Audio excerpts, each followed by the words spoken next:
Sunday, November 6th, 2022, and we are live. Hope everybody's doing well today. We're doing a special broadcast of the African History Network show. It is Sunday, November 6th, 2022, and I'll be doing my radio show tonight as well. But I wanted to discuss this topic as I talked about on my show last Sunday. I would be speaking at a virtual environmental conference this past week, the Midwest Building Decarbonization Coalition Virtual 2020 Equity Summit. And I spoke there this past Wednesday and Friday, Wednesday, November 2nd, and Friday, November 4th. And some of the things we talked about was reparations for African Americans and strategies for reparations. And we also talked about the land back movement for Native Americans, the land back movement for Native Americans, and how similarities in some of the history of Native Americans and African Americans, and synergies in working together for Native Americans to get their land back and African Americans to get reparations. And I did. I was one of the panelists, and I talked about some of the things I talked about was Bacon's Rebellion of 1675 and 1676, as well as King Philip's War of 1676 in the colony of New England. And I also talked some about the Virginia slave codes of 1705. So we were very short for time. There were a number of people on the panel. So I said I would do a special broadcast because I spent a lot of time putting together the slides for my portion of the presentation. So I'll do a special broadcast and share this information with you. Also, I'll give you some information about classes taking place this week. Well, Monday, November 2nd, and Thursday, November 10th. Ancient Kemet, the Moors, and the Ma'afa, understanding the transatlantic slave trade, what they didn't teach you in school, and from the Civil War to the Civil Rights Movement of Black Power, 1865 to 1968. Okay. All right. So I want to, Bacon's Rebellion is something that's not talked about a lot. And today we'll deal with the idea of the origin of race. We'll talk about the Virginia slave codes of 1705. We'll deal with the fact that the African Moors were exempt from the Virginia slave codes. Okay. And but not Negroes. And also we'll talk about the petition of the Free Sundry Moors of South Carolina in 1790, because all this history is connected. And Bacon's Rebellion, in the aftermath of Bacon's Rebellion, puts us on the trajectory of where we are today and dealing with racism. Okay. All right. So I want to go to my PowerPoint presentation here. Let me go to this here just a second. All right, so how many people are familiar with Bacon's Rebellion? Named Bacon, who was a Virginia plantation owner. Okay, so at the same time, King Philip's War is taking place in the colony of New England, and we'll talk about King Philip's War also. At the same time, this is taking place in the colony of New England. You have what's known as Bacon's Rebellion taking place in the colony of Virginia. Okay, now Bacon's Rebellion, it takes place in 1676, and this was the last major uprising of enslaved Africans and white indentured servants in colonial Virginia. One consequence of the failed rebellion was the intensification of African slavery and the social separation of Africans and whites in Virginia, So blackpast.org has a good article dealing with Bacon's Rebellion. There were a number of different sources that I looked at for this information. Also, There's a good article at history.com as well. Okay, so Bacon's rebellion was triggered when a grab for Native American lands was denied. Now, the origins of Bacon's rebellion rested with the conquest of the Powhatan Native American Indian Confederation, 1644 to 1646, and the Confederation's lands being distributed to the English planter class, Despite their defeat, Indians or Native Americans formerly associated with the Confederation continued squatting on these lands, which caused the Virginia colonists to engage in warfare against them. Okay, now the military and political situation was made more complicated by the presence of African slaves who, along with white indentured servants, produced the colony's main crop, which was tobacco. So this is before cotton became king. Okay, cotton largely becomes king after 1794, after Eli Whitney invents the cotton gin. Okay, and this the cotton gin greatly the cotton gin greatly reduces the cost of producing cotton. It was a device that efficiently removed the seeds out of cotton. Okay, then in 1803 you had the Louisiana Purchase, and the U.S. gets 828,000 square miles of land for less than 3 cents an acre from France. And this is going to double the territory of the U.S. at the time. Okay, it's going to double the territory, and this gives more fertile land for crops to be grown, and is going to increase the need for enslaved African labor also. Okay, this is a result of the Louisiana Purchase of 1803. All right, now, so at this time, 1676, tobacco is the main cash crop that is being grown. All right, now, planters looked down upon the African slaves, indentured servants, and landless freemen, both white and African or black, whom they called the giddy multitude, Giddy, during the decades of the 1650s and 1660s. A sizable number of indentured servants, both African and white, and black, who had completed their required indentured labor service, clamored for old Powhatan Native American land, as well, which was under the control of Governor William Berkeley at the time, who was the governor of the Virginia colony. Okay, and Governor William Berkeley and his planter class associates. Okay, so Nathaniel Bacon, who led this rebellion, was a wealthy Virginia planter, and he declared himself the leader of the colony's former indentured servants, freemen, black and white, newly arrived landless immigrants from England, Scotland, or Ireland, okay, and enslaved Africans. So you have this rebellion that consists of about 500 men, and these oppressed people, enslaved African people, white indentured servants, free men, both African and European, people who are free, newly arrived immigrants who didn't own land, coming from England, Scotland, and Ireland. They all banded together because they were all being exploited. The labor was being exploited. They all of whom bonded together because of their common exploitation on the large tobacco estates, the large tobacco plantations. All of them were being exploited by the same people. So they banded together, regardless of race, regardless of status, because they realized that they had a common oppressor. Okay.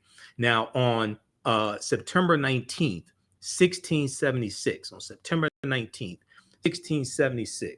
Nathaniel Bacon and his followers, this rebellion, they returned to Jamestown, Virginia, and battled forces loyal to Governor William Berkeley. He forced Governor Berkeley and his followers to retreat. And then Nathaniel Bacon and his rebels burned down the town of Jamestown, Virginia. They burned down the town of Jamestown, Virginia.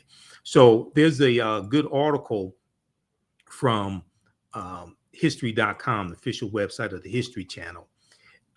This article right here, which deals with why America's first colonial rebels burned Jamestown to the ground. Why America's first colonial rebels burned Jamestown to the ground. Bacon's rebellion was triggered when a grab for Native American lands was denied. Okay. And it deals with this history that is a very pivotal time in history. And as a result of Bacon's rebellion, we're going to see the term white be introduced into the British colonies.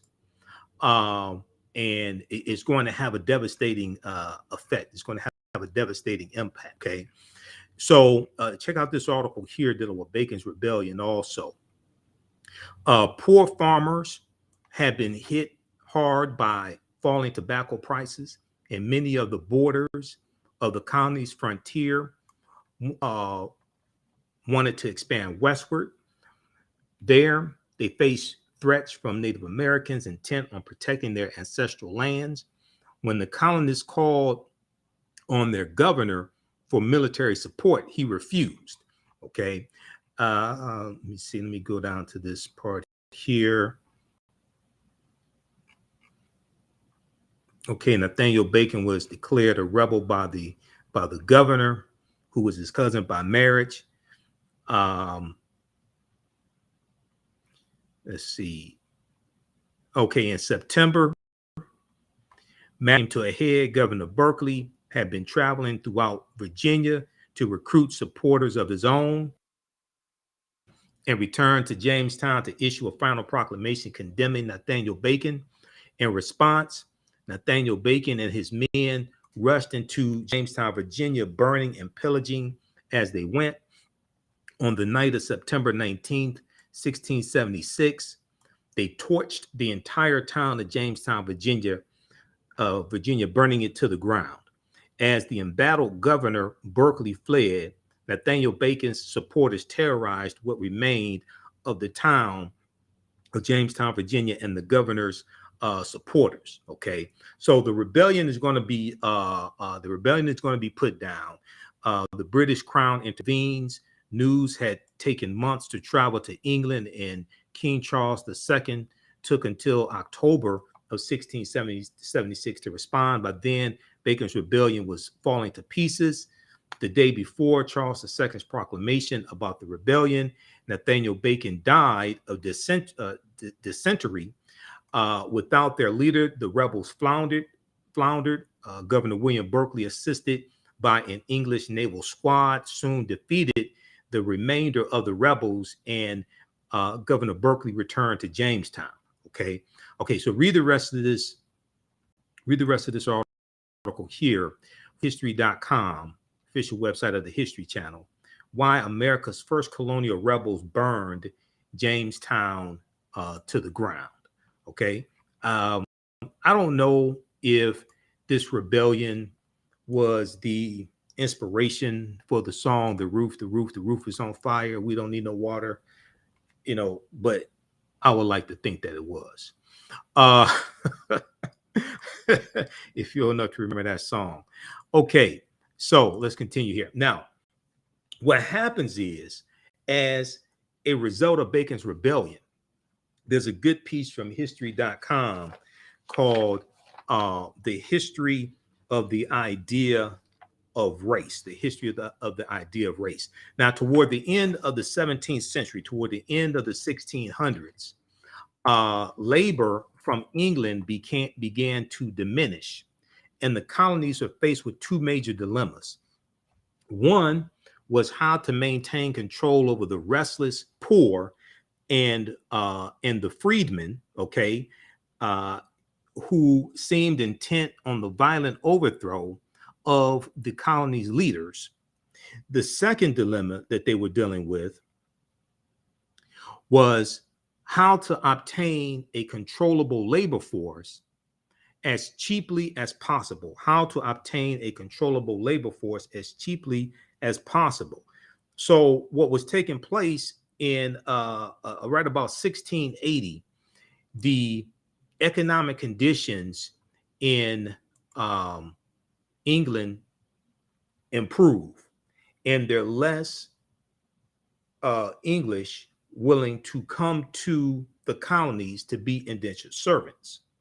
So you have a declining amount of indentured servants, and they're going to start, and also at the same time you have they are enslaving Native Americans at this time also, but you're having a dwindling population of Native Americans, and they start to shift more to become more dependent on enslaving Africans and bringing more Africans into the colonies. Okay, so the second dilemma was how to obtain a controllable labor force as cheaply as possible. The colonial leaders found a solution to both problems. The colonial leaders found a solution to both problems. By the 1690s, so this is after Bacon's Rebellion ends in 1676. By the 1690s, they had divided the restless poor into categories reflecting their origins, homogenizing all Europeans into a white category, and instituting a system of permanent slavery for Africans, the most vulnerable members of the population. So they're instituting chattel slavery for African people, and for the Scottish and the Irish, for the English, for these Europeans, they introduced the term white right about 1681 in the colony of Virginia. This is going to spread through the other colonies, and they're trying to group all of the Europeans together. And what they want to do is break up the alliance between enslaved African people and still some African indentured servants. They want to break up that alliance between the Africans and the poor whites, the white indentured servants and poor whites. They want to break up that alliance. So they institute the term white to group all these Europeans together on the white team and separate them from Africans. And then what they're going to do is introduce the term Negro and really start using the term Negro, even though it was in the colonies, it wasn't widespread usage largely prior to Bacon's Rebellion. They're going to utilize the term Negro or Negro and use that to largely denote slaves as well. Okay, so if we look at, I want to look at Before the Mayflower by Lerone Bennett Jr., page 40, 6th edition. Okay, how's everybody doing? Share this broadcast on your social media platforms. Invite your friends to tune in also. I want to look at page 40, 6th edition, chapter 2 of Before the Mayflower by Lerone Bennett Jr. That's going to give some more background information on this history. Okay, and let me zoom in here on the part that I want. Okay, this is page 40. Now, if we scroll down to page 40, what Lerone Bennett Jr. is explaining here, this is Before the Mayflower. What he's explaining is how in the 1600s, prior to Bacon's Rebellion, prior to 1680, 1681, the term white was not used for the English or for Europeans. Okay, and the term Negro was not used for African people.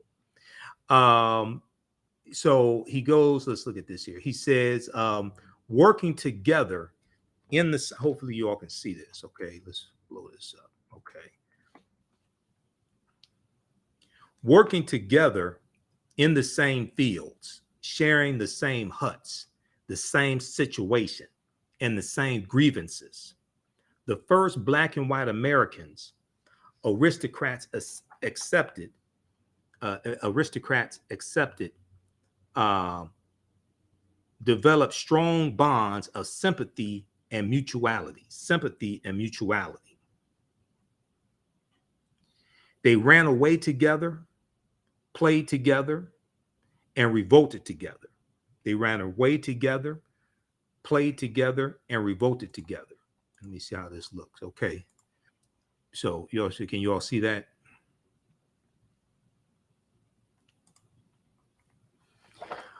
They ran away together, played together, and revolted together. They made it. Let's see.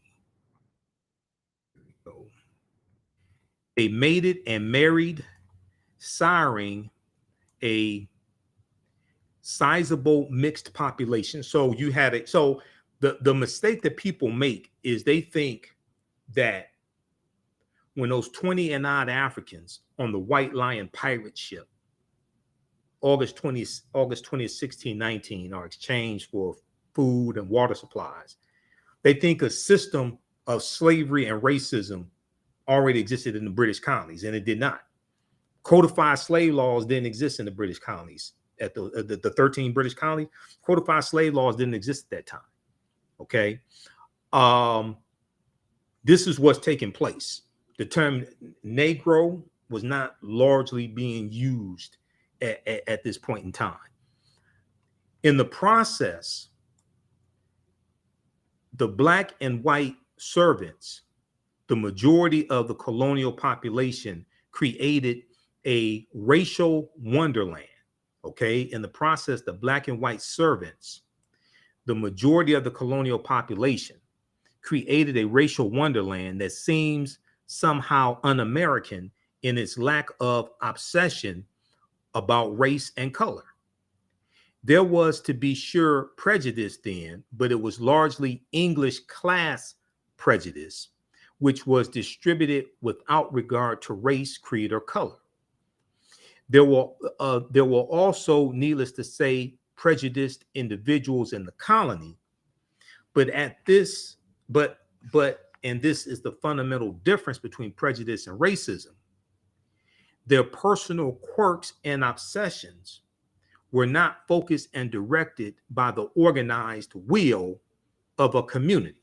So you may have individuals that have their obsessions, their quirks, their biases, but it's not codified in the law, and it doesn't impact how the entire community acts towards these African people. Now, the basic division at that juncture was between servants and free people. This is in the 1600s in the British colonies that would become the United States. The basic division at that juncture was between servants and free people, and there were whites and blacks on both sides.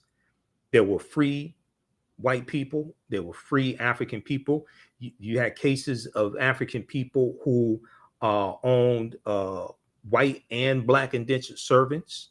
Okay, so you have all this taking place. This is so the first colony to have codified slave laws is going to be Massachusetts in 1641. They come to Connecticut in 1650, come to Virginia about 1660, 1661.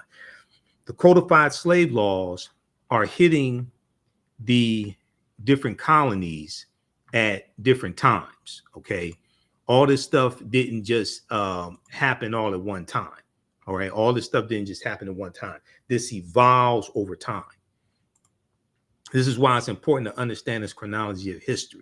Somebody posted Bacon's Rebellion. Yeah, that's what we're talking about. Bacon's Rebellion. Nathaniel Bacon, 1676, the colony of Virginia. And in a minute, we're going to talk about King Philip's War of 1675, 1676 in the colony of New England. Okay, now let's continue. It appears from of let me back up. The basic division at that juncture was between servants and free people, and there were whites and blacks on both sides of the line. Of all the improbable aspects of this situation, the oddest to modern blacks and whites, the oddest to modern African Americans and whites, is that white people did not seem to know that they were white in the 17th century, especially in the early 17th century, prior to Bacon's Rebellion, the 1600s. It appears from surviving evidence that the first white colonists had no concept of themselves as quote unquote white people. The legal documents identified whites, who we will call white people. The legal documents identified them as Englishmen and or Christians.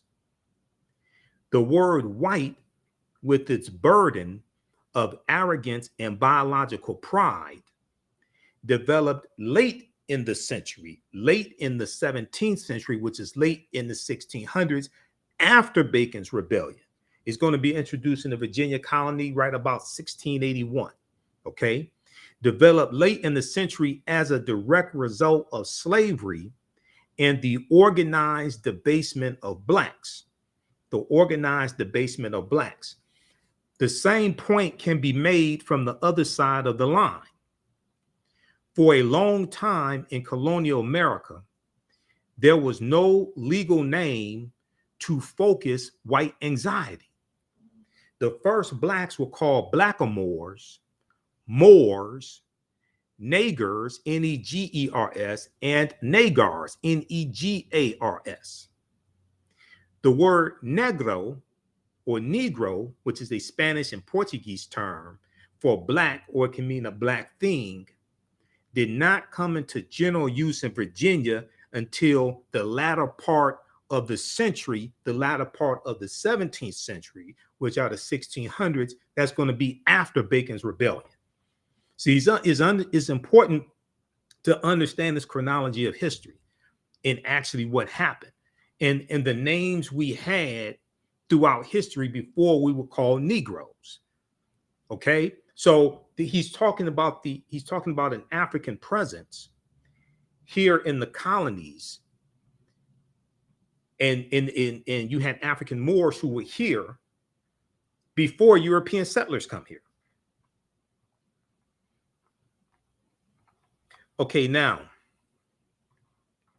if we go to we'll go to the next page. That's page 40. If you look at page 41 quickly here. A similar course of development was roughly characteristic of New York, the colony of New York, where the black settlement preceded the English and the name New York preceded where the black settlement preceded the English and the name New York. There are records from 1626 identifying 11 blacks. Now, this is when it was a Dutch colony called New Amsterdam. Okay, this is when it was a Dutch colony called New Amsterdam. The colony of New Amsterdam is going to become a British colony called New York. There are records from 1626 identifying 11 blacks or Africans, about 5% of the non-Indian population, who were servants of the Dutch West Indian Company, which is one of the slave trading companies that these Europeans had, organized and were financed by the wealthy, things like this, to go out and explore and conquer lands and capture Africans. And they were, the English were enslaving Native Americans also. We'll talk about that here in just a minute. But they're talking about the Dutch West Indian Company. The 11 African pioneers were males. Responding to the pleas of these males, the Dutch imported 3 women identified as Angolans in 1628.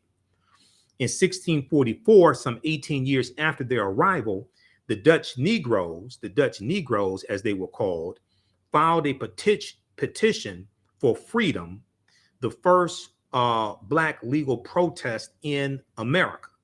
The petition was granted by the Council of New Netherlands, which freed the Africans because they had, quote, served the company 17 or 18 years, end quote, and had been long since promised their freedom on the same footing as other free people in New Netherlands.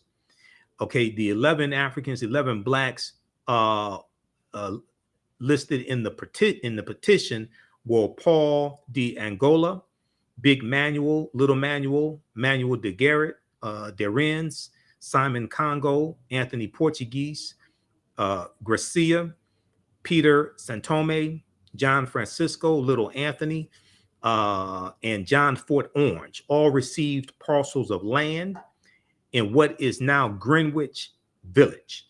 All received parcels of land in what is now Greenwich Village.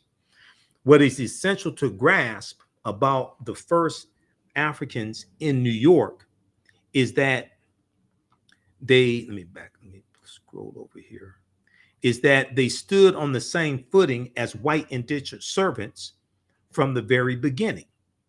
Quote, they had almost full freedom of motion and assembly, said James Weldon Johnson, who wrote this in Black Manhattan. James Weldon Johnson is the same man that wrote the lyrics to Lift Every Voice and Sing, the Black National Anthem. Quote, they were allowed to marry. Wives and daughters had legal protection against the lechery of masters, and they had the right to acquire and hold property, end quote. So this is in the 1600s.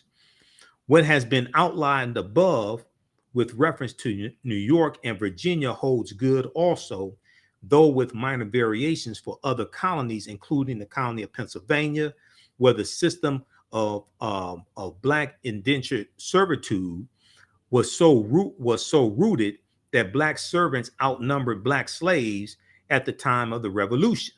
So you're going to have black indentured servants during this time, as well as Africans. You have African indentured servants as well as African slaves. But they're going to start phasing out as you go further into the 1600s and then going to the 1700s. They're going to start phasing out the indentured servitude system and rely more and more on enslaving African people and enslaving them for perpetuity. And we're going to see the Virginia slave codes of 1705 play a huge part in this. Okay, so this is page 41 of Before the Mayflower by Lerone Bennett Jr. Okay, now I want to go to, I want to go back to a PowerPoint presentation here, because when I spoke at Midwest Building Decarbonization Virtual 2022 Equity Summit on Wednesday, March 2nd and Friday, March 4th. I mean, Wednesday, November 2nd, and then Wednesday and Friday, November 4th. I didn't have a lot of time I spent a lot of time putting together these slides. So putting together this information, doing the research, I did not have a lot of time to get through the information, but the people were blown away by what I shared with them. Okay, now, let me go back to this here. Where am I?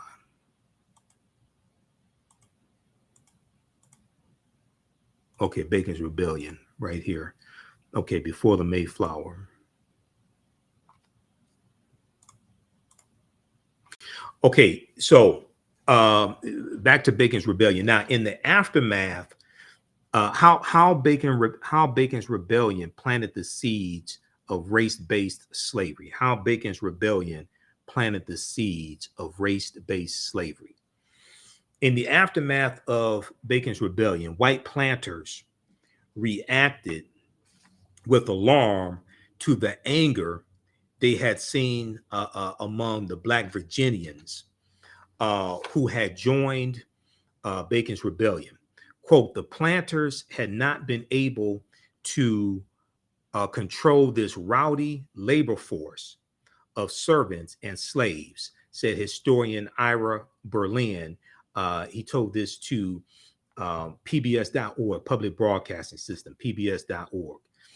But soon after Bacon's Rebellion, they increasingly distinguish between people of African descent and people of European descent.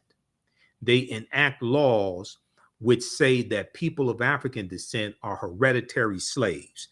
So this is chattel slavery. This is a consequence of Bacon's rebellion. Okay. Now there is there's an article from PBS.org, and I have a few articles here, so just bear with me. There's one dealing with the Virginia slave codes of 1705. Okay. And if we look at this here, because I have a lot of information on that. And when we look at the Virginia slave codes, we're going to see who is exempt from them. Let me pull this up from pbs.org. Okay. Let's look at this. All right, how's everybody doing? How y'all like this type of information? Give us a thumbs up, give us a heart, give us a like on this broadcast. Share this on your social media platforms. Be sure to visit our website, TheAHNHistoryNetwork.com, TheAHNHistoryNetwork.com. You can register also for the online history classes that I teach. This week, the classes are going to be on Monday and Thursday, because I'm in Washington, D.C. on Tuesday. I'll be one of the political commentators on Roland Martin's 6-hour election day broadcast. Okay, so visit our website, TheAfricanHistoryNetwork.com. When you scroll down, it has information about my radio show on Sundays, 9 p.m. to 11 p.m. Eastern Standard Time. And on Thursday, November 10th, 7 p.m. to 9 p.m., we're teaching another installment of Ancient Kemet, the Moors, and the Ma'afa, understanding the transatlantic slave trade, what they didn't teach you in school. The class is going to be at least 10 weeks instead of 8 weeks. Okay. I've added some more sessions to it. And then from the Civil War to the Civil Rights Movement and Black Power, 1865 to 1968, Monday, November 7th, 6 p.m. to 8 p.m. That class is going to be 10 or 11 sessions. So you can register for it here. The class is on sale, $80, regularly $130. We have a bundle pack also. You can register for both classes for $130. We do the sessions live. All the sessions are archived and recorded. You can go back and watch them anytime. Even a year from now, 2 years from now, you still have full access to the class. You can go back and watch it. Okay. All right. So I want to go to this piece here dealing with the Virginia slave codes of 1705. And what happens in Virginia, the colony of Virginia, is going to be replicated in the other colonies. Once again, all these laws don't just come into existence all at the same time. Okay. This stuff has to be formulated. Okay. So this is from PBS.org, Public Broadcasting System, in their series, Africans in America, Africans in America. Virginia Slave Codes 1705. So the status of Blacks in Virginia slowly changed over the last half of the 17th century, last half of the 1600s, after Bacon's Rebellion of 1676 in the colony of Virginia. The Black indentured servant with his hope of freedom, the Black indentured servant with his hope of freedom was increasingly being replaced by African slaves, In 1705, the Virginia General Assembly removed any lingering uncertainty about this terrible transformation. It made a declaration that would seal the fate of African Americans for generations to come. Okay, this is a crucial piece of history. These are the Virginia slave codes of 1705. Here's an excerpt of what they said. All servants imported and brought into the country who were not Christians in their native country shall be accounted and be slaves, All Negro, mulatto, and Indian slaves, because they did have Native American slaves also. We're going to talk about that as well. That's a piece of history that's not really talked about a lot. All Negro, mulatto, and Indian slaves within this dominion shall be held to be real estate. if any slave resists his master, correcting such slave, and shall happen to be killed in such correction, the master shall be free of all punishment. The master shall be free of all punishment, as if such accident never happened. Okay, now that comes from the Casual Killing Act of 1669 in the colony of Virginia, and then that gets incorporated into the Virginia slave codes of 1705. Okay, we'll talk about that in just a minute. The Casual Killing Act of October 20th, 1669, which stated that if in correcting, disciplining a slave, if the master or the mistress accidentally killed the slave, okay, the African slave, they would not face legal consequences. Okay, it was, oops, did I do that? My bad. No legal consequences. All right. Now, the Virginia Slave Code of 1705, which would also serve as a model for other colonies, because once again, they're formulating this whole system. Okay. And just because one colony has a law doesn't mean it exists in the other colonies. You have 13 different colonies, they have different laws. So they have to, each colony has to adopt these laws. The law imposed harsh physical punishments since enslaved persons who did not own property could not be required to pay fines. It stated that slaves needed written permission to leave their plantation, that slaves found guilty of murder or rape would be hanged, that for robbing or any other major offense, the slave would receive 60 lashes with the whip and be placed in stocks where his or her ears would be cut off. This is the Virginia slave codes of 1705. And that for minor offenses, such as associating with whites, slaves would be whipped, branded, or maimed. Whipped, branded, or maimed for minor offenses of associating with whites. Now, for the 17th century African slave in Virginia, disputes with a master could be brought before a court for judgment. That's in the 1600s, 17th century. But with the Virginia slave codes, what we're going to see is we're going to see the rights of African people being eradicated. They're slowly eroding their rights and creating the system of chattel slavery. With the slave codes of 1705, this is no longer the case. So in the 1600s, slaves in Virginia that had disputes with their master, they could take their master to court. The Virginia slave codes of 1705 changes that law.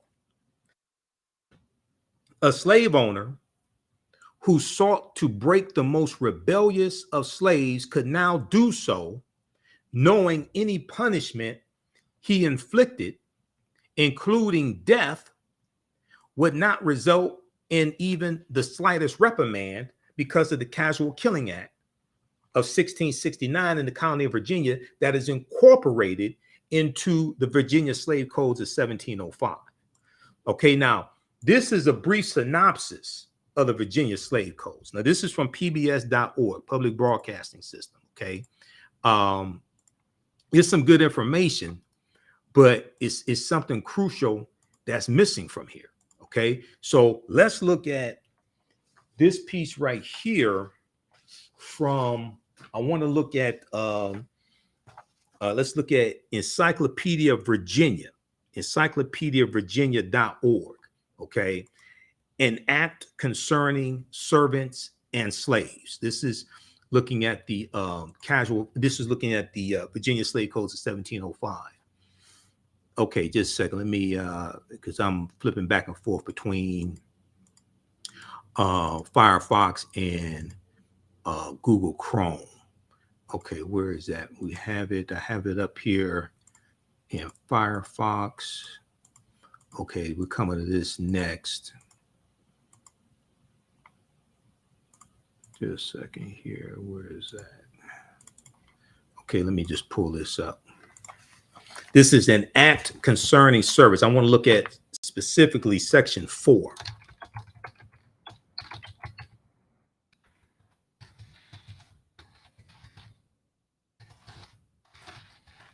An act concerning servants and slaves.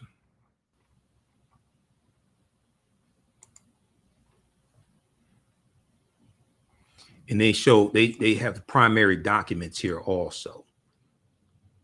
Okay, stand by. Okay, this is what I want right here. Oh no, that's not it. Hold on.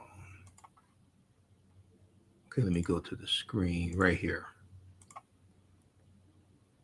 Okay, an act concerning servants and slaves, 1705. Encyclopedia Virginia. This is encyclopediavirginia.org. Okay, so they have the primary documents here from the from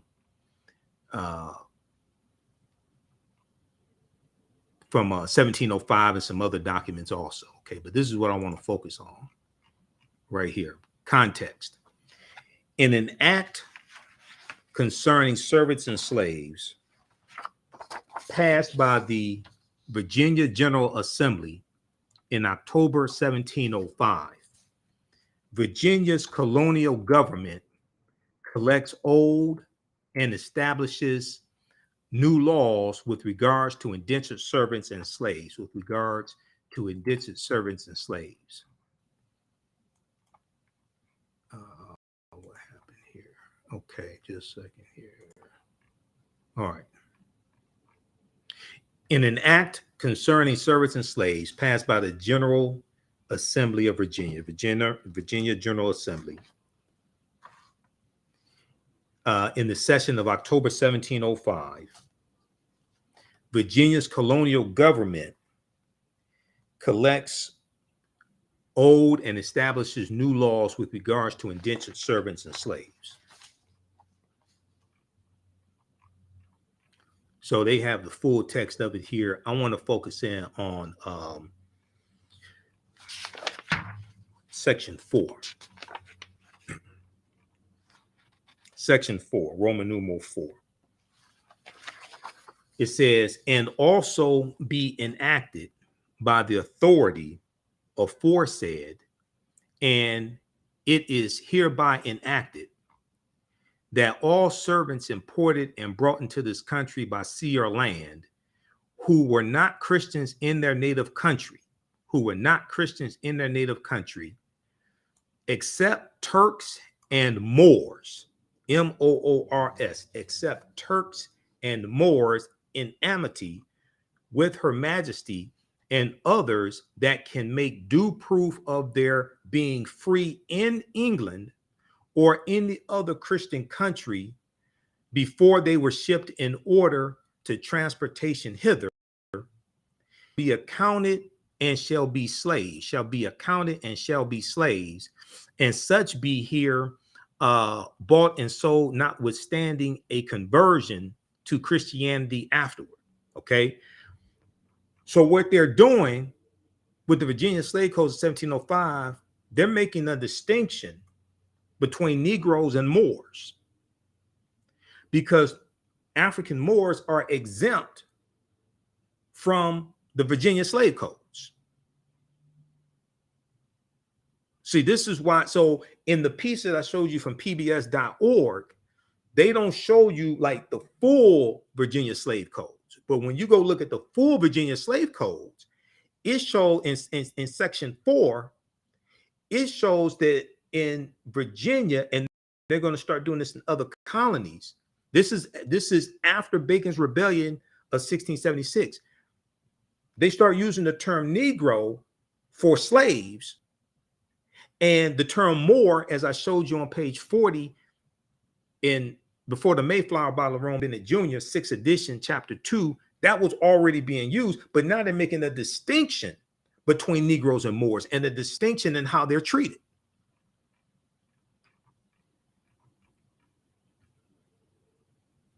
They go on to section 5, and be it enacted by the authority aforesaid, and it is hereby enacted that if any person or person shall hereafter import into this colony and here sell as a slave any person or persons that shall be a free man in any Christian country, island, or plantation, such importer or seller as aforesaid shall forfeit and pay to the party from whom the said free man shall recover his freedom double the sum for which the said free man was sold, to be recovered in any court of record within this colony according to the course of the common law, wherein the defendant shall not be admitted to plead in bar any act or statute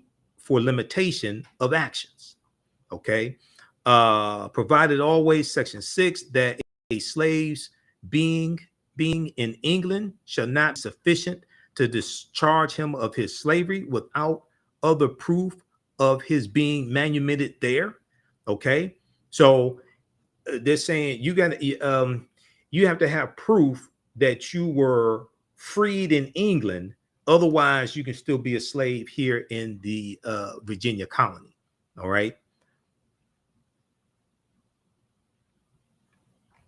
Okay, so read the rest of this here. This deals with the Virginia slave codes of 1705. It's called An Act Concerning Servants and Slaves, 1705. This is at Encyclopedia Virginia, but they make a distinction in the Virginia slave codes between Negroes and Moors. All right, now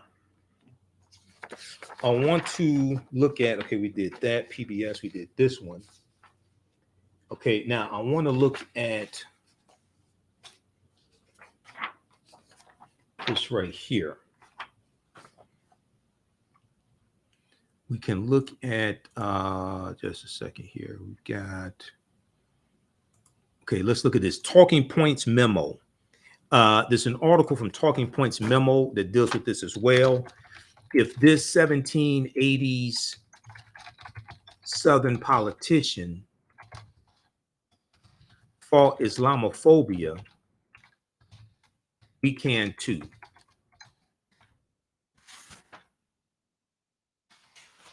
Because they talk about the Moor Sundry Act of 1790 here, which I've talked about before, and they talk about the Treaty of Peace and Friendship. So let's look at this here.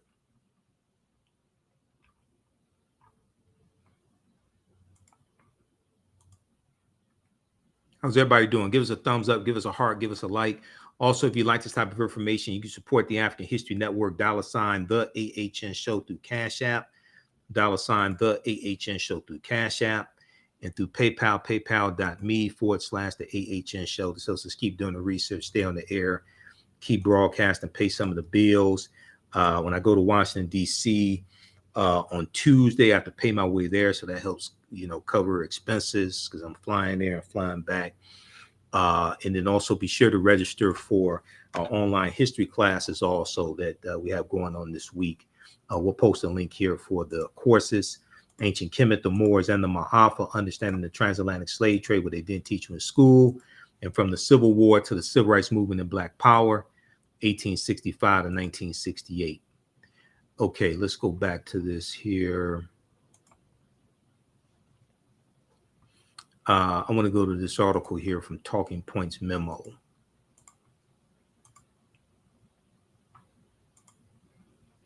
If this 1780 Southern politician fought Islamophobia, we can too.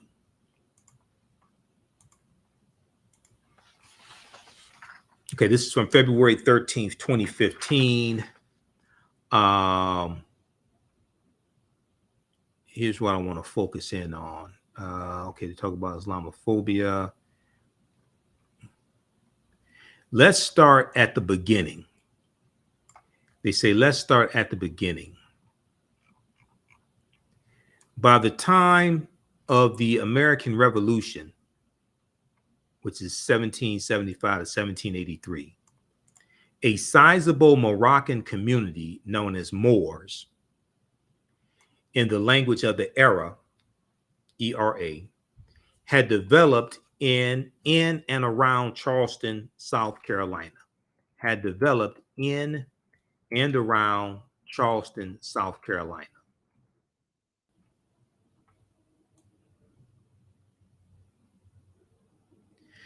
Some of the community's members were likely former slaves, but many others had chosen to immigrate from Morocco, North Africa, with which the U.S. had a so-called Treaty of Friendship. Okay, the Treaty of Peace and Friendship. Morocco indeed was the first African nation to recognize the United States during the American Revolution. Worried about being denied rights due to South Carolina's system of slavery, a group of Muslim Americans petitioned the state's courts requesting that they be recognized as white,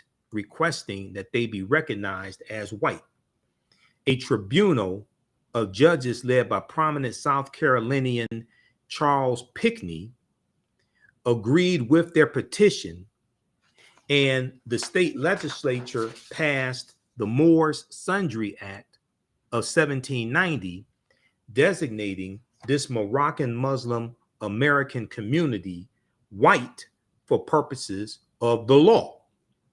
Okay, so this is the petition of the Free Sundry Moors of South Carolina, 1790, who did not want to, they wanted to make sure if for some reason they had to go to court, if they had to deal with legal issues, they wanted to make sure that they were not held to the standards of the Negro Act of 1740 in South Carolina. The Negro Act of 1740 in South Carolina, the colony of South Carolina, was put in place because as a result of what's known as the Stonewall Rebellion of 1739 in South Carolina. Okay, so once again we see a distinction that's being made as this whole system is being formulated. We see a distinction being made between Negroes who are enslaved and Moors. It's let's see here. See the impact of the Stonewall Rebellion. Let me see, and there's an article from .com on the Stonewall Rebellion, and also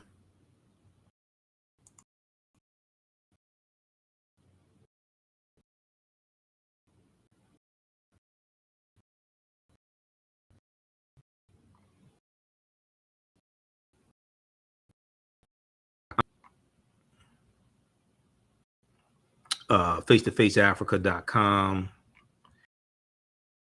Let me see here. Hold on just a second. Let me pull this up.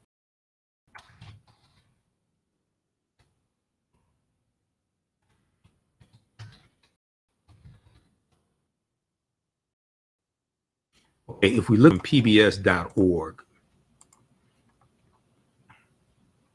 if we look at this on pbs.org, in just a second, let me refresh the screen here. This is acting up. Stand by.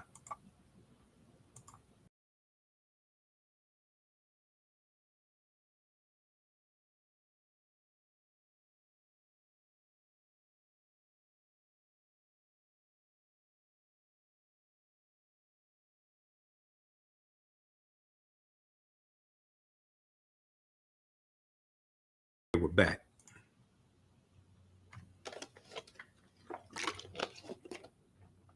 All right. So let's look at this from pbs.org on the Stonewall Rebellion of September 9th, 1739. This is a slave rebellion in South Carolina. We'll look at this briefly here. This is from Africans in America, pbs.org. Okay, South Carolina, September 9th, 1739, a band of African slaves marched down the road carrying banners that proclaim liberty. They shout out the same word, liberty, led by the Angolan named Jemmy, Jemmy. The men and women continued to walk south, recruiting African slaves along the way.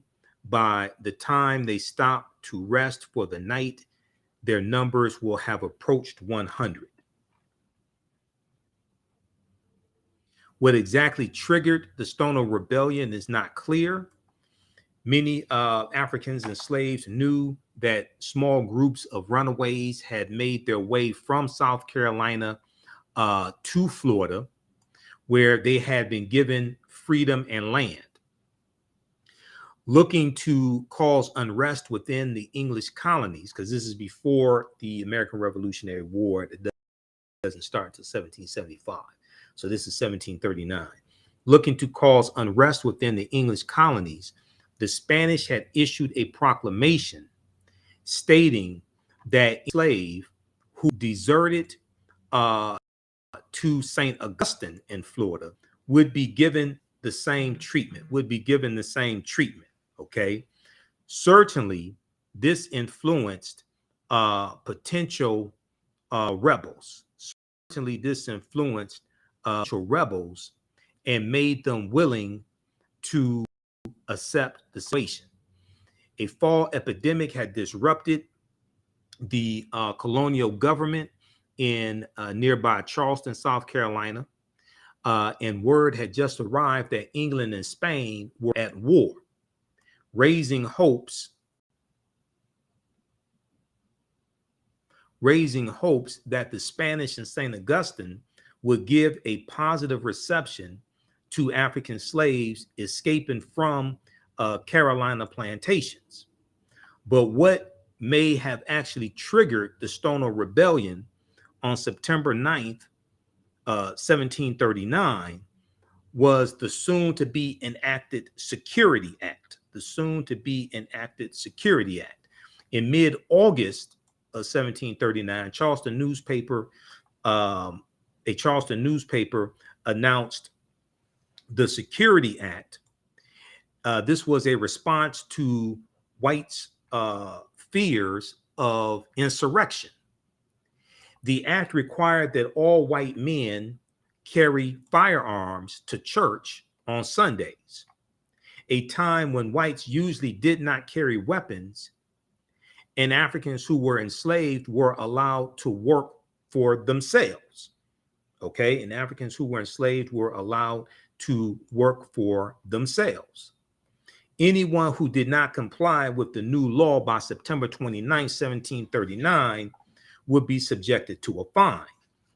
Whatever triggered the Stono Rebellion early on the morning of September 9th, 1739, which was on a Sunday, about 20 Africans who were enslaved gathered near the Stono River in St. Paul's Parish, less than 20 miles from Charleston, South Carolina. The Africans went to a shop that sold firearms and ammunition. They armed themselves. Then they killed two shopkeepers who were manning the shop. From there, the band walked to the house of a Mr. Godfrey, where they burned the house and killed Mr. Godfrey and his son and daughter. They headed south. It was not yet dawn when they reached Wallace's Tavern. Because the innkeeper at the tavern was kind to his slaves, his life was spared. The white inhabitants of the next 6 or so houses that this rebellion reaches were not so lucky, and they were killed. The African slaves belonging to Thomas Rose successfully hid their master, but they were forced to join the rebellion. They would be rewarded later, okay? Other African slaves willingly joined the rebellion. By 11 o'clock in the morning, the group was about 50 strong. The few whites whom they now encountered were chased and killed, though one individual, Lieutenant Governor Bull, Bull, eluded the rebels and rode to spread the alarm. The African slaves stopped in a large field late that afternoon, just before reaching the Edosto River. They had marched over miles and killed between 20 and 25 whites. Around 4 in the afternoon, 4 p.m., somewhere between 20 and 100 whites had set out in armed pursuit.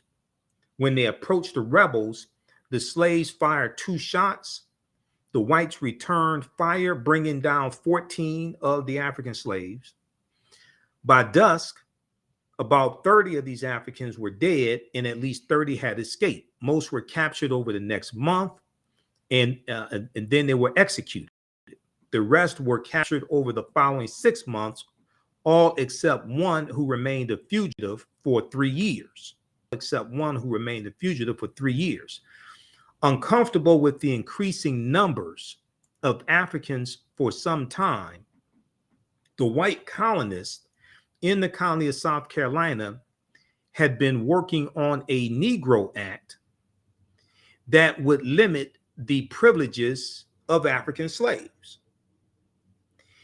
This act was quickly finalized and approved after the Stono Rebellion. So the Negro Act goes into effect in 1740, the year after the Stono Rebellion. No longer would African slaves be allowed to grow their own food, which they could prior to the Stono Rebellion, because as I explained to people, different colonies had different laws. Okay, a lot of let me put it like this. A lot of our concept of what slavery was is homogenized, and we think it was like the same in all the colonies. And this history evolves, and you have an erosion of their rights over time. And we see this erosion increasing in the early 1700s. And also you have an erosion of the rights of free African Americans as well, because free African Americans could vote in the 1600s going into the early 1700s in different colonies. And those different colonies start phasing that out. They start phasing out the ability of free African people to own land. Okay, now Moors were exempt from this. Okay, so the way we, like I said before, people think August 20th, 1619, those Africans on the White Lion pirate ship just step into a system that's already formulated. No, it's not. Codified slave laws didn't even exist in the 13 colonies. Chattel slavery didn't exist in the 13 colonies. No longer would African slaves be allowed to grow their own food, assemble in groups, earn their own money, which they could various ways prior to the Stono Rebellion, or learn to read. Okay, because even though we have the concept that it was illegal for slaves to learn to read and write during slavery, in some colonies prior to, in the 1600s, they could. And even in the state of Virginia after the American Revolutionary War, it was legal in Virginia up until 1831 for slaves to learn to read and write, even though most of the southern states, so a lot of the northern states, had abolished slavery by then. But a lot of the southern states, it was still illegal, like in the 1830s. But 1831, Virginia makes it illegal for slaves to be able to learn to read and write. What was significant about 1831? That's when you had the Nat Turner Rebellion in Southampton County, Virginia. And Nat Turner was literate. He could read and write, and he could read the Bible. After the Nat Turner Rebellion, after they execute Nat Turner and they round up the rebels, execute them, put them on trial, the ones that were not killed, and they execute Nat Turner, the state legislature in Virginia passes a law that makes it illegal to teach slaves to read and write.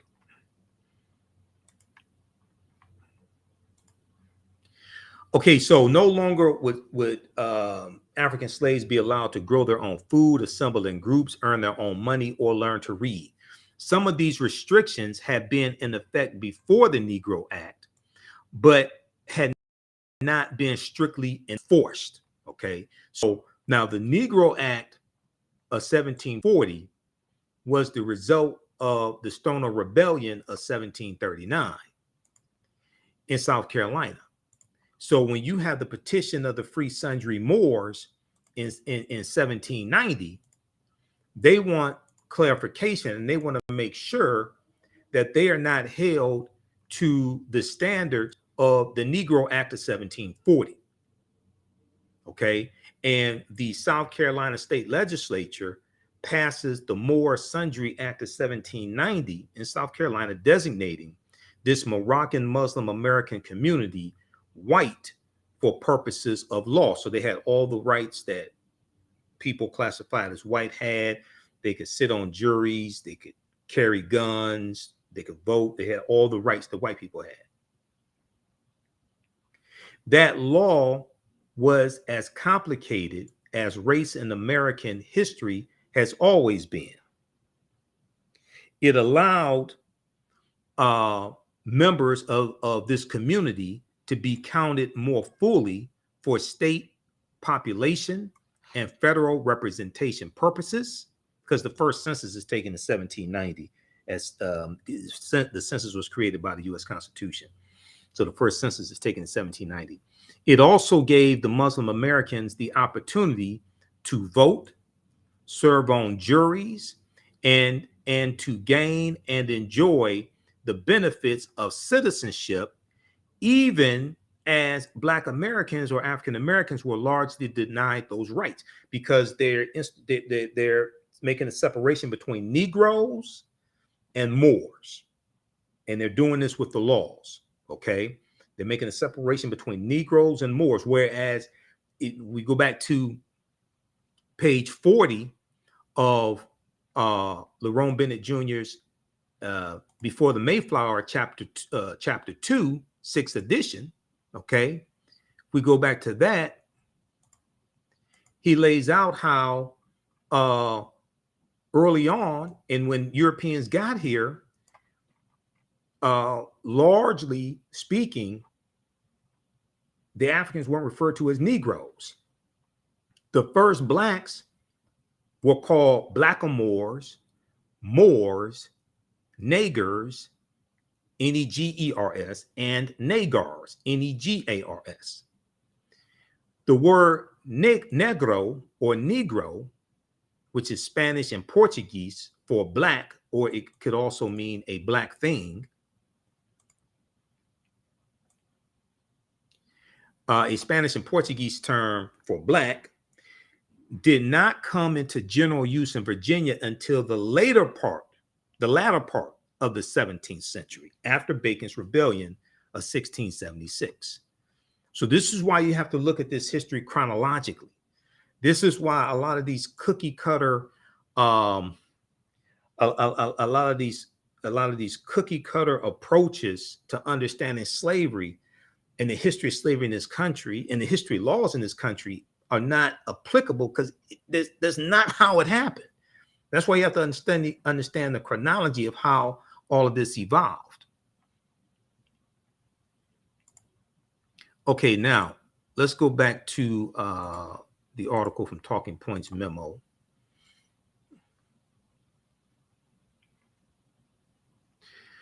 So the Moor Sundry Act of 1790 in South Carolina designated the Moroccan Muslim American community white for purposes of the law. The law, it allowed members of this community to be counted more fully for state population and federal representation purposes. It also gave these Muslim Americans the opportunity to vote, serve on juries, and to gain and enjoy the benefits of citizenship, even as Black Americans or African Americans or African people were largely denied those same rights. The revolutionary history gets broader and deeper still. The only passage in the body of the Constitution, as drafted in 1787, that references religion at all is the paragraph in Article 6 that makes clear that, quote, no religious test shall ever be required as a qualification to any office, end quote. This profoundly progressive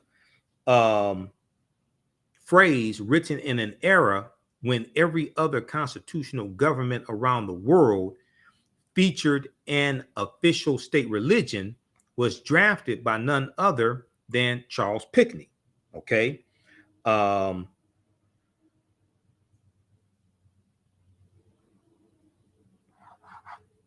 Pinckney of South Carolina.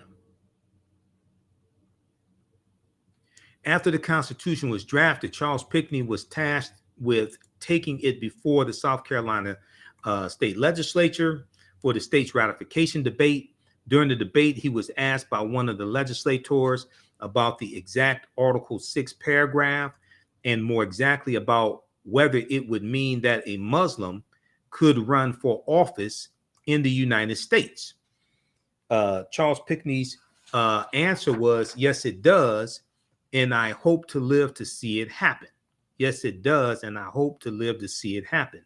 His words are inspiring and a challenge to those who say they believe in inclusion today.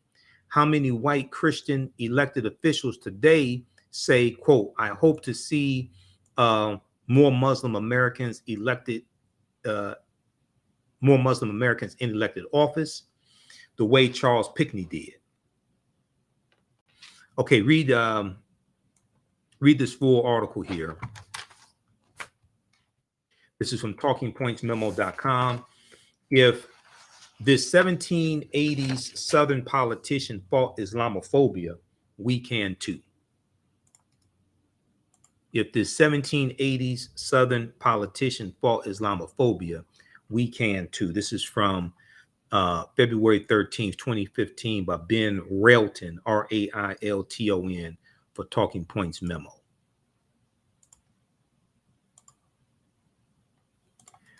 All right. Now, I got a couple more things and I have to get out of here. Okay, so we did that. We did an act concerning servants and slaves. Okay, let me go back to the PowerPoint presentation. Okay, give us a thumbs up, give us a heart, give us a like on this broadcast. Also, be sure to register for my online history classes as well.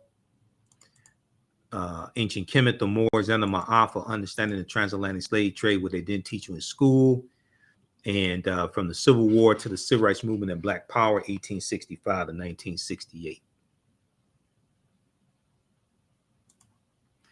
Okay, how Bacon's rebellion planted the seeds of race-based slavery. This is an excerpt from the article that I showed you, Why America's First Colonial Rebels Burned Jamestown, Virginia to the Ground, from history.com. Planters feared what their white indentured servants could do, so they slowly eliminated the system of white indentured servitude, relying instead on enslaved African people to work their plantations. Backlash from Bacon's rebellion is credited with helping kick off the racial distinctions that defined the colonies and the United States that followed, because it's going to be after Bacon's rebellion that they institute the term white in the colony, starting with the colony of Virginia right around 1681, and then it's going to spread throughout the other colonies. And they're trying to break up the alliance between enslaved African people and any African indentured servants. They're trying to break up that alliance between them and white indentured servants and poor Europeans. Okay, let me see here. Just a second. Let's see where I left off.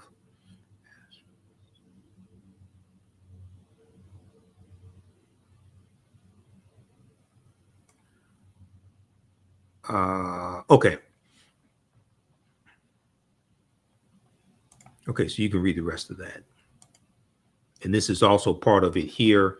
Um, in the aftermath of the rebellion, white planters reacted with alarm to the anger they had seen among the Black Virginians who had joined Bacon's rebellion.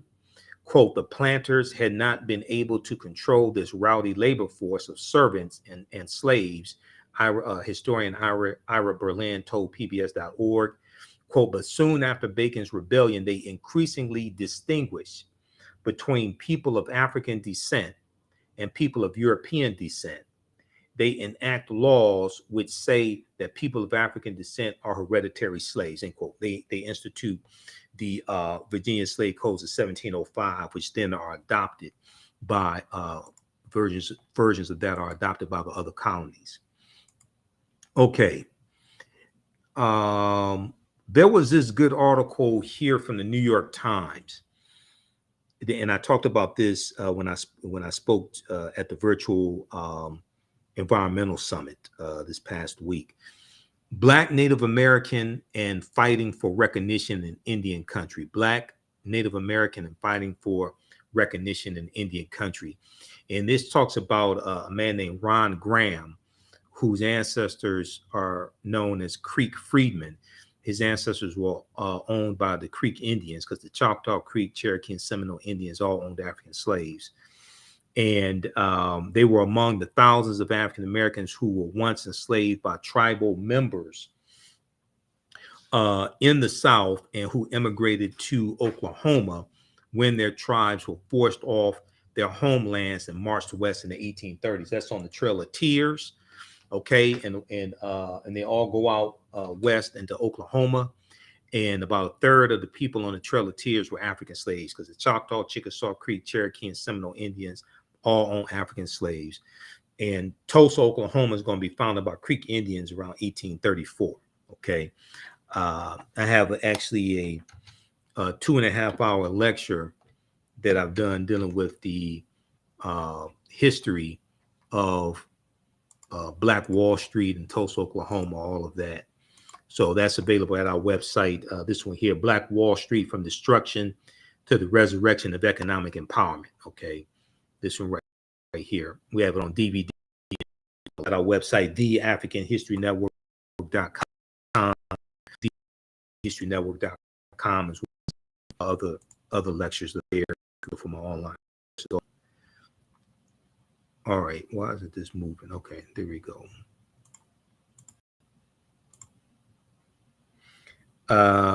This piece here, let's see here, where we're in the PowerPoint.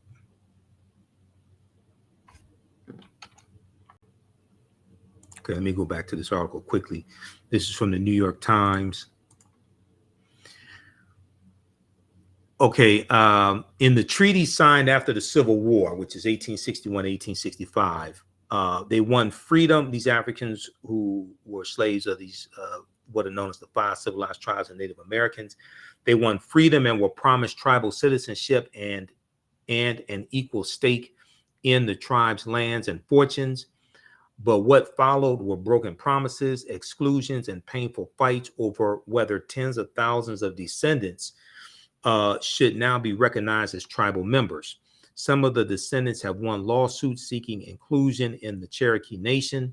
Some gained nominal citizenship as Seminoles, Seminole Indians, Black Seminoles, but said they could not access tribal services. Others, like Ron Graham, have nothing. But now a landmark Supreme Court decision for tribal sovereignty has breathed new life into their fight. In July 2020, the Supreme Court recognized a huge portion of eastern Oklahoma as reservation land under the terms of an 1866 treaty. And these are the Black Freedmen Indian treaties of 1866. The same treaty also guaranteed that freed African slaves and their descendants would, quote, have and enjoy all the rights and privileges of native citizens, end quote. Okay, so read the rest of that. They estimate there's about 160,000 descendants of those formerly enslaved bodies, Native American nations, these five. Now, I'm not saying all of the 566 federally recognized tribal nations owned slaves. We're talking about these. These are some of the largest, what are known as the five civilized tribes of Native Americans: the Choctaw, Chickasaw, Creek, Cherokee, and Seminole Indians. Okay, read this. And then also, now what's interesting is that I've talked about this before. You have well, number one, a lot of the early African American landowners in Tulsa, Oklahoma, got land from these Indian treaties and the Dawes Allotment Act of 1887. Read this article here: 9 entrepreneurs who helped build Tulsa's Black Wall Street. This is from history.com, official website of the History Channel, May 14th, 2021. Quote, their relative wealth, the relative wealth of some Black folks in Oklahoma comes in part through their connection to the tribes, to these Native American nations, and their land ownership, says Hannibal B. Johnson, historian and author of Black Wall Street 100, and the American City grapples with its historical racial trauma. The Dawes Allotment Act of 1887, named after Senator Henry L. Dawes of Massachusetts, authorized the government to divide tribal territories into allotments for individual Native Americans. So the majority of that land was supposed to go to Native Americans and Black Indians, okay? And white people ended up getting 2/3 of the land. This is where you get the term the $5 Indian from, because white people found out about this land giveaway, and you had to anglicize your name to get added to the Dawes rolls, which is like a census, okay? $5 to have their names added to the Dawes rolls, so they could get it also. And they ended up, it's 138 million acres of land. White people got 2/3 of this land. Okay, so the Dawes Act 1887 authorized the government to divide tribal territories into allotments for individual Native Americans, which included Black members. As word spread that Indian Territory was a safe place for African Americans to settle between 1865 and 1920, more than 50 Black townships were founded in Oklahoma, including in Tulsa, Oklahoma. Okay. So read this article here from Hannibal B. Johnson. I read Hannibal B. Johnson's first book on Black Wall Street, which is this one right here, Black Wall Street from Riot to Renaissance in Tulsa's historic Greenwood District. So this is one of my sources for my lecture, my 2.5-hour lecture dealing with the history of Black Wall Street and the origins of Tulsa, Oklahoma also. And I deal with a timeline of history leading up to the attack June 1st, 1921 as well.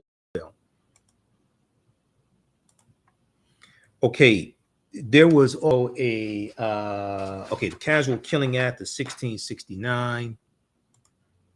You can check this out.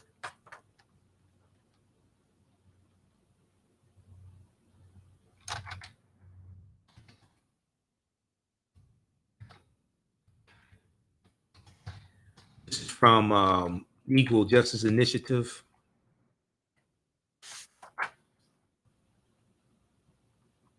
Brian Stevenson's organization. October 20th, 1669, Colonial Virginia.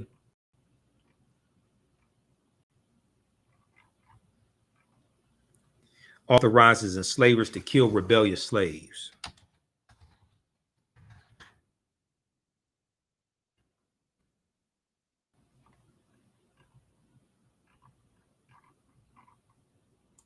Hold on. Colonial Virginia authorizes enslavers. Okay.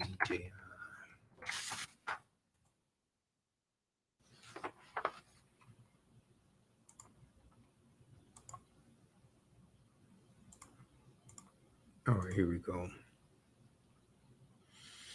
October 20th, 1669, colonial Virginia authorizes enslavers to kill rebellious slaves.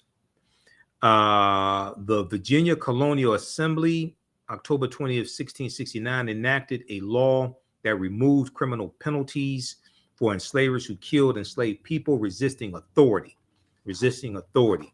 The assembly justified the law on the grounds that the obstinacy of many enslaved people cannot be suppressed by other than violent means, by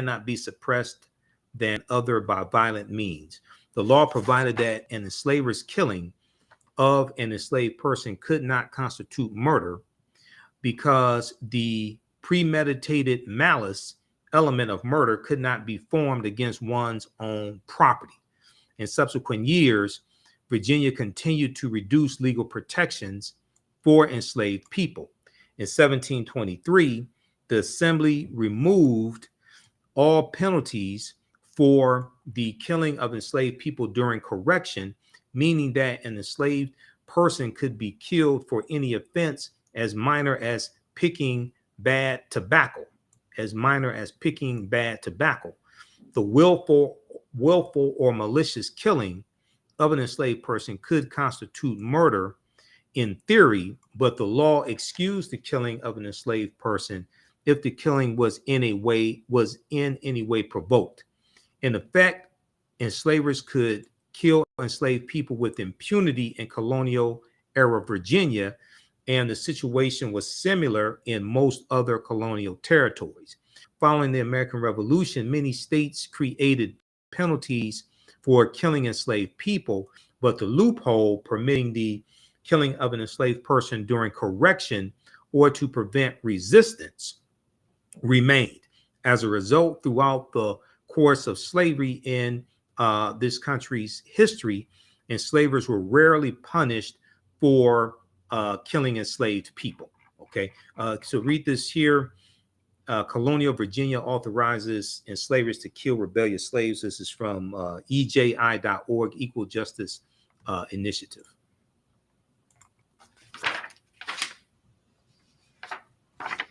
Also, check out the history of the idea of race at Britannica.com. They have some good information there as well. That was one of my slides that I did in my presentation at the conference this past week. That was one of my sources. The idea of the history of race from Britannica.com. And probably a new, okay, yeah, they deal with indentured servitude, all of that.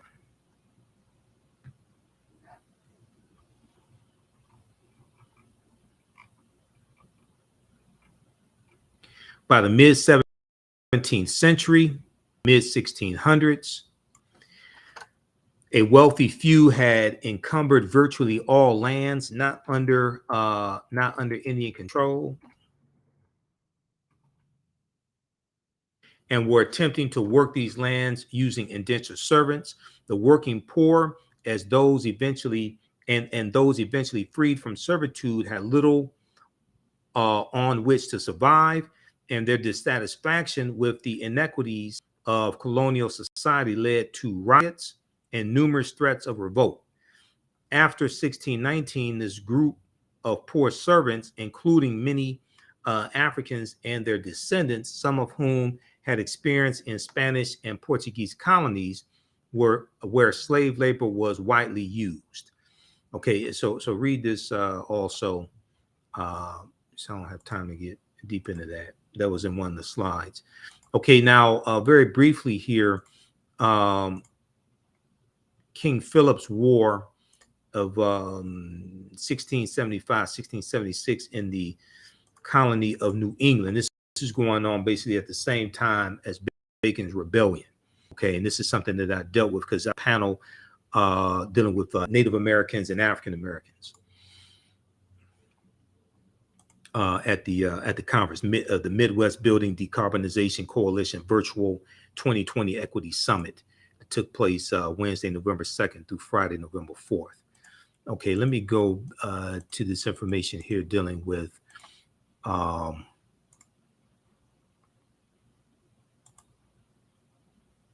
right here. Colonial enslavement of Native Americans included those who were surrendered. So the history of Native Americans being enslaved is not really talked about a lot. Native American slavery is a piece of history of slavery that has been glossed over, said Linford D. Fisher, associate professor of history at Brown University. He said, quote, between 1492 and 1880, between 2 million and 5.5 million Native Americans were enslaved in the Americas, in addition to 12.5 million African slaves. Now, it's also important to note, and I deal with this in the class, we know that the first Americans were Africans, documented evidence. Dr. David Imhotep's book, there was an African presence here going back at least 51,700 years ago. Those were the Khoisan, who come from Southern Africa. We know African Moors were here as well.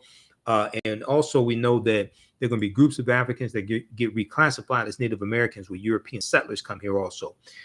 Captain John Smith, page 66, 65, 66 of this book, he talks about how Captain John Smith said he was captured by a group of Black Indians in 1607 in Virginia.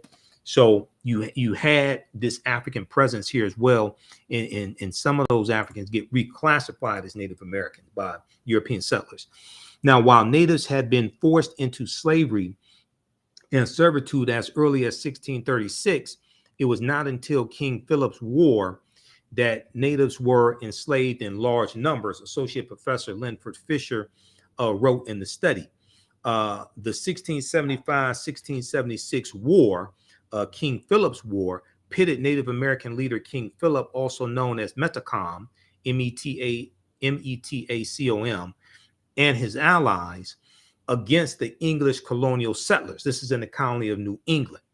During the war, New England colonies routinely shipped Native Americans as slaves to Barbados, which we know was a British colony, Barbados, Bermuda, Jamaica. And Jamaica, it starts out as a Spanish colony in 1494, conquered by Columbus, but then becomes a British colony. Barbados, Bermuda, Jamaica, the Azores, Spain, and Tangier in North Africa, Associate Professor of History Linford Fisher said.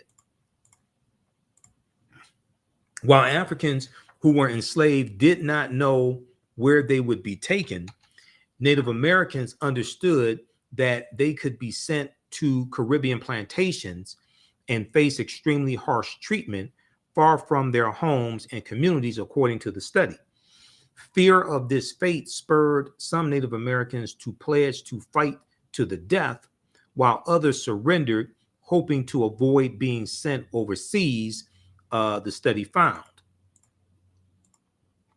Now, Professor Linford Fisher's study, entitled "Why Shall We Have Peace to Be Made Slaves, Indian Surrenderers During and After King Philip's War." This study appears in the journal Ethnohistory, a volume devoted to scholarship on indigenous slavery in the New World. Native American enslavement was documented in colonial correspondence, shipping records, court cases, town records, colonial government orders, and petitions from colonists to the British government. So this is at brown.edu. This article is from February 15th, 2017. Colonial enslavement of Native Americans included those who surrendered too. So at the same time of King Philip's War was raging in the colony of New England. You had Bacon's Rebellion in the colony of Virginia that I already talked about. All right. So hopefully you learned a lot from this broadcast, this history lesson. This is some of the information that I presented at the environmental conference this past week, and I did not get a chance to, because there were so many people on the panel. They were short on time. The session it was only like an hour and 15 minutes. I ain't get a chance to get deep into this information like I was able to get into it today. Okay, be sure, if you like this type of information, give us a thumbs up, give us a heart, give us a like on this broadcast. Be sure to register for my online history classes. Okay, this helps support the African History Network. This helps finance the research, helps us stay on the air, keep broadcasting, pay some of the bills. Helps when I have to pay the troll, because Tuesday, November 8th, I'll be one of the political commentators for Roland Martin Unfiltered for their 6-hour broadcast, Election Day broadcast. It's 7 p.m. to 1 a.m. Eastern Standard Time. Okay, we'll have information on our website also, TheAHNShow.com. But visit our website, TheAHNShow.com, and you can register for the online history classes I teach. So this week, because I'll be out of town this week, we'll have class on Monday. We'll have class on Monday and Thursday. Thursday is going to be Ancient Kemet, the Moors, and the Ma'afa, understanding the transatlantic slave trade, what they didn't teach you in school. We deal with thousands of years of history and what leads up to the transatlantic slave trade taking place. Some of the slides I showed you, some of those slides are from the class also. That's going to be 7 to 9 p.m. Eastern Standard Time, Thursday, November 10th. Okay, we do the sessions live. All the sessions are archived and recorded. You can watch them on demand anytime. The class is on sale, $80, regularly $130. Click right here, register here to register for the class. And then, and that's going to be a 10-week class. We may do 11 weeks. And the class I teach on this week, this class is going to be on Monday, from the Civil War to the Civil Rights Movement and Black Power, 1865 to 1968. Monday, November 7th, we'll do 6 p.m. to 8 p.m. Normally the classes are Tuesdays and Wednesdays, but this week, since I'm out of town, I had to change the schedule. And we deal with history starting in 1800, and we go through, look at history, what leads to the Civil War taking place, Mexican-American War, 1846, 1848, Missouri Compromise, 1820, Kansas-Nebraska Act, 1854, Civil War, Reconstruction, Great Migration, Jim Crow era, World War I, World War II, Civil Rights Movement, Black Power Movement. Okay, so it's a fantastic class also. And we have a bundle pack. You can register for both classes. This is the best value. Register for both classes for $130. Click right here to register here. And there's bonus content that you get. So it's over $300 value. There's bonus content you're going to get also. You can use this information with your children. I would say the content is PG-13. Okay, you can use this information with your children as well. And if you have any questions, you can email us, AHNshow@TheAfricanHistoryNetwork.com, or email us through the website as well, AHNshow@TheAfricanHistoryNetwork.com. And we also have the information for PayPal and Cash App at our website also. So if you want to support us that way, you can also. This is our official Cash App account, $ the AHN Show, SHOW. When you go to it, it'll say Michael. Okay, these other ones here, and the 5 I've identified a fake African History Network Cash App account. You click right here, it takes you to the barcode, the scan, the QR code, so you can scan that also. All right, and we have the link for PayPal here also. Okay, we have to get out of here. Be sure to follow us on our fan page, The African History Network, The African History Network, and our YouTube channel, Michael Imhotep, IMHOTEP. And listen to the African History Network show Sundays, 9 p.m. to 11 p.m. Eastern Standard Time on 9:10 a.m. Superstation WFDF. And we have the information on the homepage of our website as well. And the land back movement, this is something that we were talking about at the conference. The land back movement, you may have seen commercials for it. This is from landback.org. This is a Native American movement. Land back is a movement that has existed for generations with a long legacy of organizing and sacrifice to get indigenous lands back to indigenous hands, Currently, there are land back battles being fought all across Turtle Island, which is one of the original names for this land we call the United States of America, Turtle Island. Even in the first Americans were Africans documented evidence, he talks about Dr. David Imhotep talks about Turtle Island. To the north and the south. Okay, currently there are land back battles being fought all across Turtle Island to the north and the south. The Indian collective, we are stepping into this legacy with the launch of a land back campaign as a mechanism to connect, coordinate, resource, and amplify this movement and the communities that are fighting for land back.